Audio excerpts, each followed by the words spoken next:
juga monggo jika Bapak Ibu ada keluhan tentang masalah fisioterapi, tentang tulang otot dan lain sebagainya, bisa sendi ataupun masalah saraf, bisa hadir di tempat kami. Gitu. Ya, nanti selanjutnya kita akan mendengarkan sesi edukasi, salah satunya tentang ergonomi. Sebelumnya Bapak Ibu pernah dengar tentang sarkopenia belum? Ada yang pernah dengar sarkopenia? Sarkopenia. Ulang-ulang. Jadi sarkopenia adalah penurunan fungsi otot, massa otot, dan kekuatan otot secara progresif, Bapak Ibu. Jadi secara berkelanjutan. Biasanya diderita oleh yang sudah sepuh, tapi dimulai dari usia 30 tahun ke atas. Jadi sekitar 3-5% itu otot kita itu mengalami penurunan. Jadi baik itu dari fungsi ototnya, massa ototnya, dan kekuatan otot. Makanya investasi terbaik yaitu dengan olahraga, salah satu dengan stretching. Kemudian ada juga spasma otot. Jadi spasma otot itu ketegangan otot di mana kita rasakan setelah beraktivitas, baik itu setelah bekerja, tempat kerja, atau aktivitas fisik yang lainnya. Gitu ya. Kemudian bagaimana kita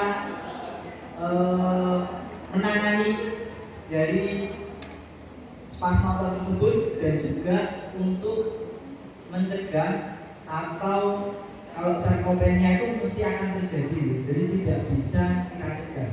Paling tempat itu untuk memperlambat proses terjadinya penurunan fungsi otot. Jadi kalau sarkopenia itu ya yang namanya usia, tetap pasti ada penurunan.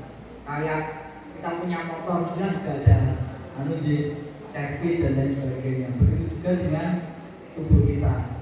Baik, nanti akan dilanjutkan dari tim kami dengan Mbak Pinkan. Silakan Mbak Pinkan. Selamat pagi semuanya. Selamat pagi. Sudah pada sarapan belum? Belum sama berarti.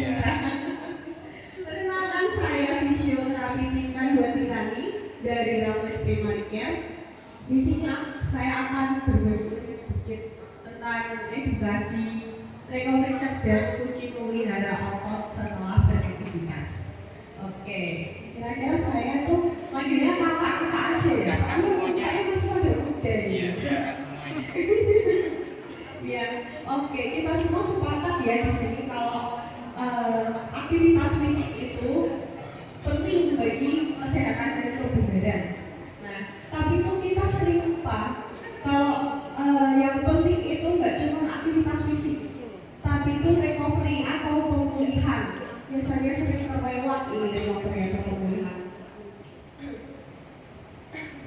Padahal kita tahu sendiri kalau misalkan kita berolahraga, kita aktivitas fisik, itu tuh ototnya nggak tumbuh waktu lagi olahraga. Nah, sedangkan pemulihan itu terjadi setelah berolahraga itu. Otot tidak tumbuh waktu kita berolahraga itu enggak. Otot tumbuh, otot berkembang itu pada waktu kita beristirahat, waktu saat recovery. Betul kan sama ibu-ibu? Oke. Nah, untuk materi ini kita akan membahas recovery cerdas kunci memelihara otot setelah beraktivitas. Gimana sih? Oke, next slide. Nah, untuk resiko bekerja kan di sini kan ada staff dan ada mahasiswa. Banyak kebiasaan yang sering kita abaikan berakibat buruk bagi postur tubuh dalam waktu jangka panjang. Nih, ada beberapa poinnya di sini yang saya lakukan, seperti nyeri punggung, leher, bahu, tangan, terus ada bisa gangguan postur, terus bisa penyempitan saraf, spasma dan peradangan tendon, kesemutan atau madrasah. Nah, yang biasanya terjadi nih kepada kakak-kakak ini semua itu spasme otot. Spasme otot itu tegang, otot kaku, ototnya kenceng, dan itu sering banget kita hadapi atau kita terjadi. Oke, next slide. Oke, ini biasanya terjadi ya setiap hari, bahkan nggak bisa dari sama diri sendiri. Posisi di depan laptop, mengangkat barang, bermain HP, dan berdiri. Nah, biasanya nih posisi-posisi yang tidak ergonomis seperti ini menyebabkan masalah-masalah yang akan muncul di jangka panjang, nggak langsung kok. Ini biasanya terjadi sehari-hari, tapi nanti efeknya itu nggak langsung, bisa 5 tahun kemudian, bisa 10 tahun kemudian. Padahal kebiasaan ini cukup simpel. Seperti ini, duduk di depan laptop, ada sandarannya, tapi ini kalau lebih bungkuk, deketin ke layar biasanya. Nah, mengangkat barang juga biasanya langsung gini. Wah, gila, itu kalau terus menerus terjadi, kasihan sekali ini otot di sekitar punggung dan pinggang. Terus bermain HP juga kita seringnya lebih gini. Ya, nggak sadar kita kok lebih sering nunduk. Terus ada lagi menggunakan telepon sama ya dan berdiri. Duduk, aku Biasanya berdiri. kita lebih Capek. nyamannya kita. Padahal ini belum tentu ergonomis. Betulnya itu, ini kalau di depan laptop kita ya pasti mestinya ada sandaran. Nggak semuanya sih, biasanya di depan laptop sambil duduk bersila, terus bantalan di pantat nggak ada. Terus apalagi kalau duduk ini di layar ini ada jaraknya juga, nggak terus kita deket, ada jarak paling optimal itu 45-60 cm. Posisi yang benar ya, kursinya harus ada sandaran. Terus kakinya kalau bisa ada juga pacatannya, apa ini namanya, jadi nggak yang gantung atau yang malah sila gini biasanya kakinya nih. Nah, terus ada lagi, ini kan salah nih, posisi ambil barang kayak gini kok langsung seperti ini. Aduh, saya aja yang udah langsung seleng gitu. Aduh, posisi yang benar seperti apa sih? Jongkok. Jongkok bisa. Terus kalaupun barangnya gede kan keberatan ya kalau kita jongkok. Bisa posisi cus, ambil.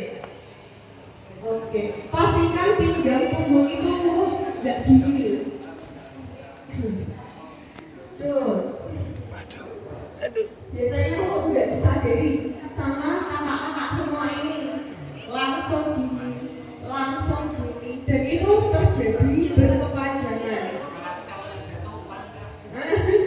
Apalagi kalau yang jatuh, wah cepet-cepetan kita.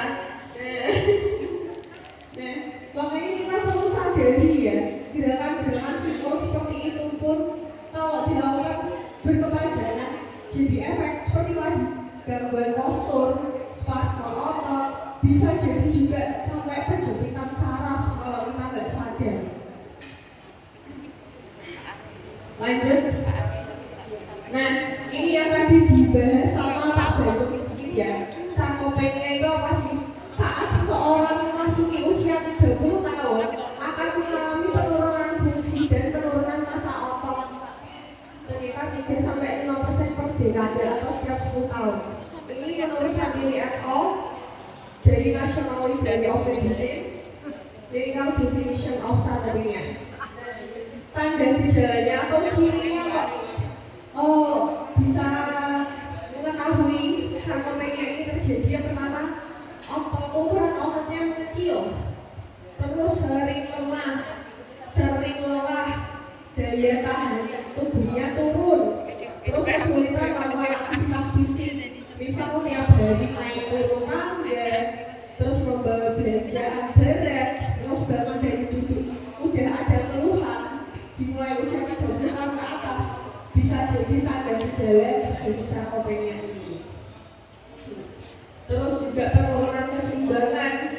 juga bikin resiko jadinya tinggi.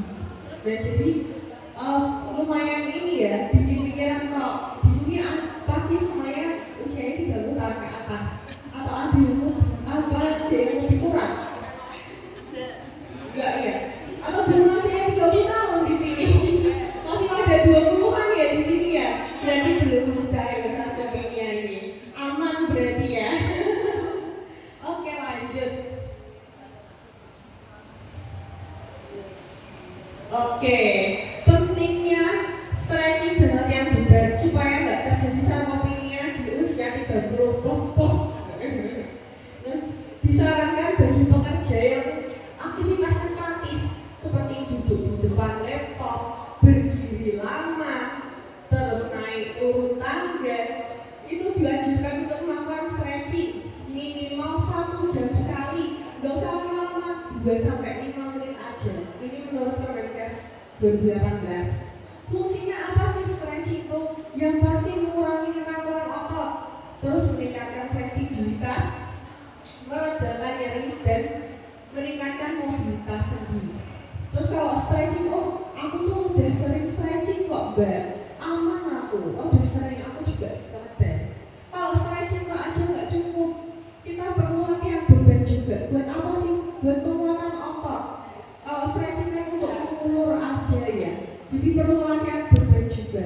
Nggak harus terus, berarti aku harus pakai dumbbell yang berat-berat ya Mbak. Nggak perlu. Latihan beban tuh nggak perlu harus pakai beban, harus pakai dumbbell, pakai berat kita sendiri pun bisa. Beberapa latihan yang bisa pakai berat-berat kita sendiri. Oke, terus latihan beban dilakukan untuk penguatan ya, sehingga mencegah kelemahan dan menjaga massa otot tetap terjaga. Fungsinya apa? Memperkuat core muscle, terus memperbaiki postur juga, mencegah cedera dan meningkatkan keseimbangan tubuh. Oke, selanjutnya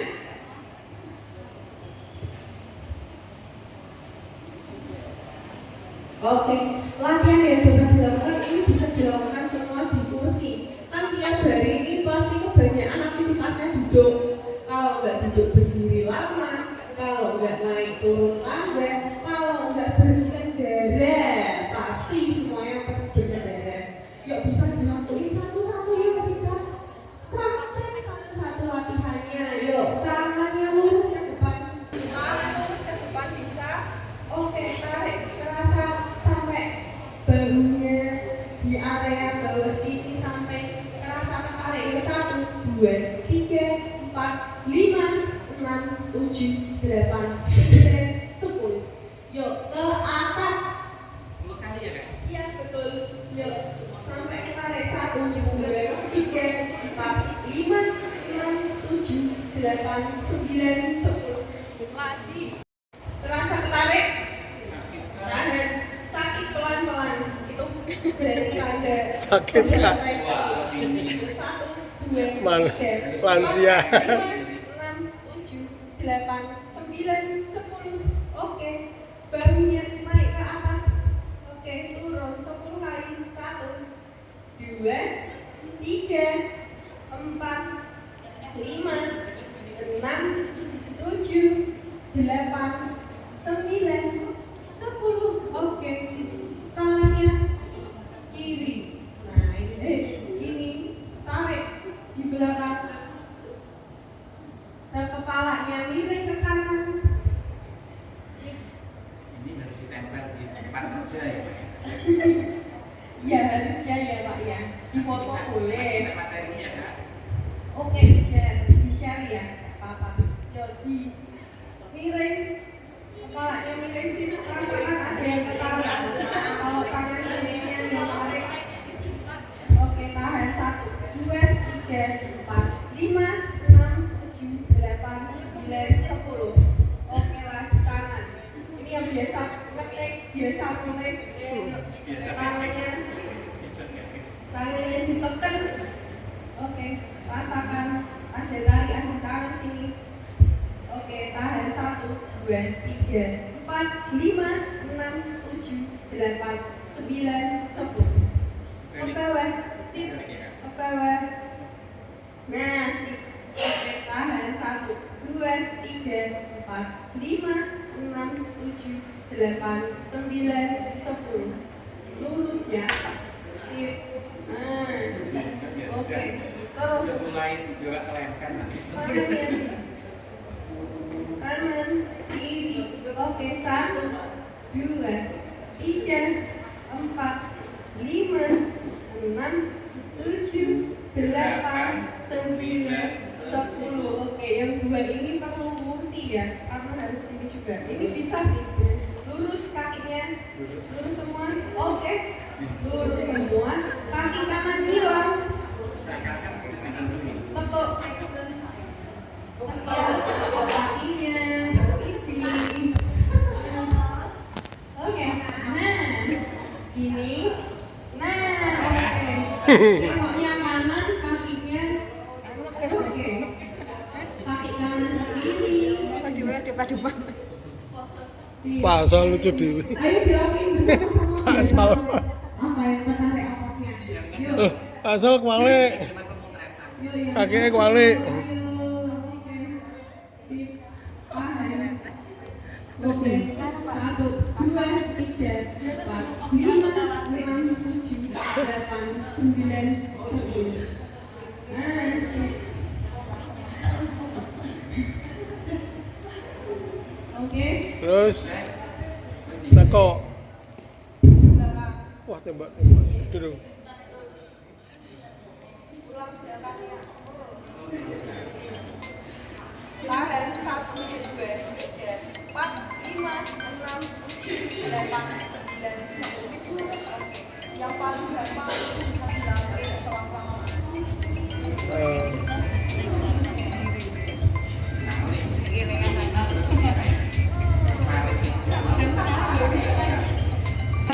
next slide. Ini kan latihannya sambil duduk. Nah, kalau ini bisa kalau ada bed, kalau sambil tiduran, bangun tidur setelah beraktivitas mau tidur bisa dilakuin.